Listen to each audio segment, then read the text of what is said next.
Everyone, मैं प्रीति आज आई हूँ आपके सामने एक कहानी लेकर। कोई व्यक्ति अगर कहे कि मैं ये काम कर सकता हूँ तो ये उसका आत्मविश्वास होगा, लेकिन अगर कोई व्यक्ति ये कहे कि सिर्फ मैं ही ये काम कर सकता हूँ तो ये उसका अहंकार होगा। तो चलिए कहानी सुन लेते हैं। कुरुक्षेत्र के युद्ध के बाद एक समय ऐसे आया जब अर्जुन अपने आप को भगवान श्री कृष्ण के सबसे बड़े भक्त मानने लगे थे। भगवान श्री कृष्ण को जब उनकी ये मन की बात मालूम हुआ तो वे एक दिन अर्जुन को लेकर घूमने निकले। रास्ते में उन्हें एक गरीब ब्राह्मण दिखे। उस ब्राह्मण का आचरण बहुत ही अद्भुत था। वो सूखे घास चबा रहे थे, लेकिन उनके कमर में एक तलवार भी था।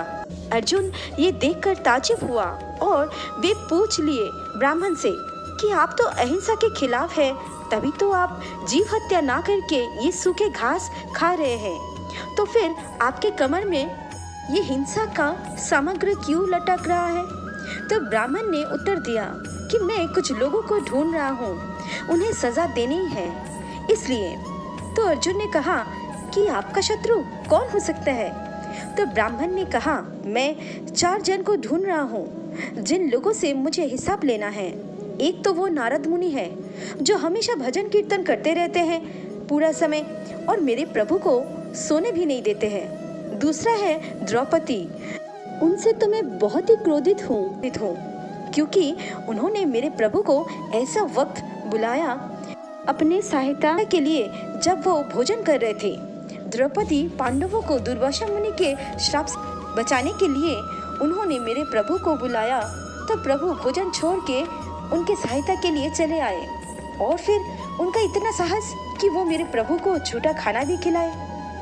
फिर तीसरा शत्रु प्रहलाद, वो निर्दयी अपने साथ मेरे प्रभु को गरम तेल के कढ़ाई में प्रवेश करवाए, हाथी के पांव तले आने पर मजबूर किए और वो खुद स्तंभ होकर मेरे प्रभु को प्रकट होने पर विवश किया। ब्राह्मण फिर बोले कि मेरा चौथा शत्रु है अर्जुन, उसका इतना साहस कि वो मेरे प्रभु को अपना सारथी बना लिया। मेरे प्रभु के कष्ट और असुविधा के बारे में क्या उसने कभी सोचा?